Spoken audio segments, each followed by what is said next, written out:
What's Gaz? And welcome back to another Warframe video. So, Lavos Prime should be releasing in a few hours here, as of the time of this video going up.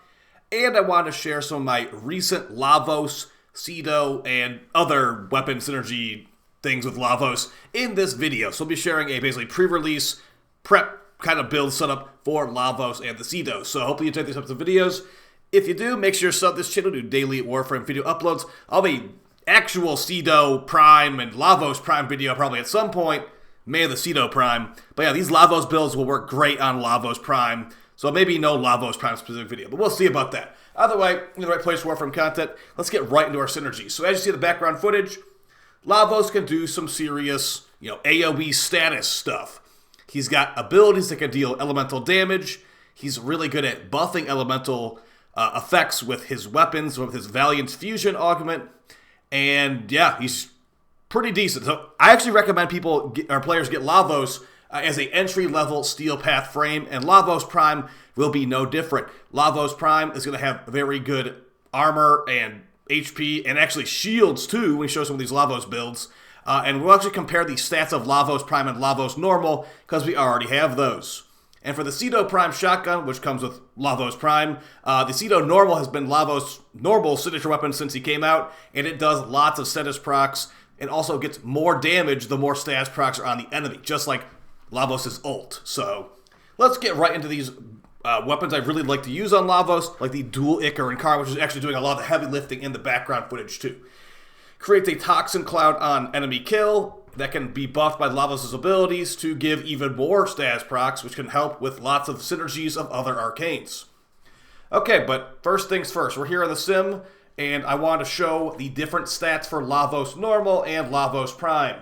So, as far as the stats of Lavos Prime, here's a max rank Lavos Prime. And as far as the different stats on Lavos, this is the base stats of Lavos. Excuse me, this is the base max stats on Lavos Normal. We got base stats of Lavos Prime here. You'll be getting more base health by 60, and you're getting more shield by 40. So when I show one of my builds for Lavos, that's a shield build. So it's gonna be better on Lavos Prime than on Lavos Normal. Not to mention the health build will be better on Lavos Prime too, with more base health. So just better all around. No sprint speed buffs, no armor buffs. But yeah, armored buffs wouldn't make that big of a difference anyway, I suppose. But sprint speed would have been nice, honestly. But as far as Lavos' abilities, the way his passive works, if you don't know how this works, you can use the first ability to get Toxin, you can use the second ability to get Electric, you can combine them to get Corrosive, and vice versa. Get Electric and Heat to make Radiation. Lavos' abilities can do those types of things, and one of the builds I'll be showing you today is going to be the Abomination. Why is it the Abomination? Well, the entire reason I want Lavos Prime is to put Umbra Forma on him, and for Umbra mods, we only have 3 of them. Armor, HP, and Power Strength. So if I'm making a shield build on Lavos, these mods don't help shields at all. So this is called the Abomination. It's a shield gating Lavos build, and it actually does work pretty well. We've got shield regen here, shield regen here, shield regen from Arcane Aegis, which you can still farm as of the recording of this video from the Belly of the Beast event, and also Prime Redirection for increased shield capacity. Once Lavos Prime comes out, we'll have even more shield capacity, hopefully get to around 1200, I hope. I really hope we get to that amount. That being said, Lavos' abilities can be pretty powerful, with the Catalyze ability being his ult having built-in condition overload. So you basically have Lavos Shotgun, the Cedo, as a extension of his abilities, because it will allow you to proc them up with so much extra stuff. The way the Cedo works, it has a bunch of elementals, and I'm going to show you a build too that can give you maximum damage on Lavos ult, because right here, look at all these procs. We'll show that in a second, but yeah, this build right here, really good for face tanking, and then the only thing that's an issue kind of is that since you can't really easily restore shields with Lavos, you do rely on RNG a little bit with these shield gates. So I'm going to go ahead and unpause these enemies. We'll get some Exo Goxted officers. You would think they'd be able to kill me pretty easily, but let's see if RNG is on our side. Okay, so we got Arcane Aegis to proc, and we win. That's literally how Arcane Aegis works. And then now with this, we can take a bunch of damage here. Now, you might say, okay, well, a health tank build would be better there, technically. I could see it, and I'll show you a health tank build. I will make a health tank build on Lavos Prime once he actually comes out, but as of right now, this Shield Abomination build definitely feels pretty good to use. And also, Lavos' first ability, Ophidian Snakebite, is or Snake Slap is a huge heal. So when you do make a health build, which I'll show here in a second, that can be very good. Now, as far as the weapons with Lavos, the Valiant's Formation Augment lets you actually get infused elements on your weapons. So it's really good on shotguns, so it does it per pellet too. So yeah, I'm going to be using this with the dual Ichor and Carnon, the Cedo shotgun, and then the pistol doesn't really matter today. But yeah, good stuff there. We've also got Arcane Fury. This buffs our dual Ichor and Carnon clouds to make it where the Toxin clouds do even more damage. Really, really good. And Corrosion Protection removes enemy armor. Not that big of a deal, but I guess I could put Steel Charge in there instead. But we have infinite combo too, so it doesn't really matter about that too much. Now for the Cedo, this build is the max proc build, but this is the damage build right here that I would recommend. And if you don't have the Riven, just put on Prime Point Blank there instead, and it's going to be worse, but technically a little bit better. It gives more base damage, but not multi-shot and crit damage. But yeah, this is the build that I've been really liking. It gives lots of procs with the Magnetic Strafe mod from Halvania giving magnetic procs, the Radiation mod from the Kavia giving radiation procs, and then, you know, Corrosive and Blast. It's just so much stuff because it has built-in, you know, fire, ice, electric, and toxin too, so it's pretty ridiculous. Alright, enough talking about that. Let's go ahead and summon these enemies back in here, and we're going to show how ridiculous Lavos ult can be if you proc them up. So, thankfully the Cedo's really good at it, and also we've got the Roar ability from Rhino from the Helmet to buff these abilities even more. So, I'm going to go ahead and just cast Rhino Roar, proc her up. You can see there's like 2 rows of procs. We cast Lavos ult. It makes it do more damage. I think that's a 5 mil I think I saw there. It does more damage the more procs on them. You could use Lavos' third ability to get some of your cooldowns back. The more efficiency on your build from Lavos, the more abilities you get, the more cooldowns you get back per. And here's the real star of the show, the dual Ichor and Carnon. Now, be aware, this thing is not only good on Lavos, but these builds are very particular to make this work on Lavos the way I want it to. So, with the dual Ichor build right there, basically one hit and they're all dead, but also there are clouds on the ground that are going to proc whatever we have in our special passive. So Valiant's Fusion lets us choose the elements we want. So let's go ahead and make those do gas damage now. As you see, the clouds changed from toxin clouds and electric clouds to gas clouds and toxin clouds. And we've got these shards on Lavos right now to make toxin procs do more damage. It's pretty nice to make all these DOTs, or to make the toxin DOTs a little bit stronger. But that being said, to make melee influence proc, the thing that's making these spread even further, we need to have electric. So you're going to be switching between 2 different elements on Lavos on the fly sometimes to get the most damage. You go between your electric passive, and you can go between your toxin passive too. If you're using the same shards as me, you can get even more toxin damage. That stuff can be really good too. But yeah, as far as the Cedo build, proc it up. Also got a damage build too with the Riven. And as far as the dual Ichor, this is really, really good on Lavos because of our shards I'm using right now, giving increased toxin proc damage. All of them on there. This is more of a for fun build, but you could definitely try it out if you want to. Now, on these Incarnon perks, we will get combo hits when we deal damage with the toxin proc. So in mission, we basically have like a near infinite 12x. You can see the footage right now.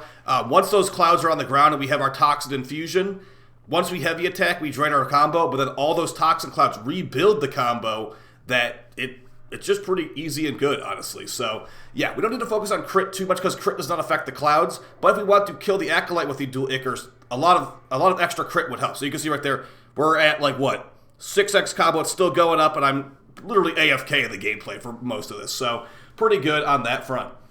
As far as the second perk, I've got Aura can reach for more range, but the combo duration increasing one's good too. And the last perk here, increasing our status chance. Now, the big thing about this is there's 2 different builds I'd recommend on the dual Ichor Incarnate with Lavos. If you're using the Toxin shards like I am right now, I've modded for lots of Toxin in my build because the Toxin mods are supposed to scale the Force Toxin proc of Lavos Valiant's formation. That being said, Gas Electric probably changed the kills a little bit better, but what you have to do, and also it procs melee influence better too because you have Electric on your build. But what you have to do is that you have to infuse your Toxin procs to do bypass enemy shields. The Toxin proc thing is not required, but it is a big chunk of extra damage.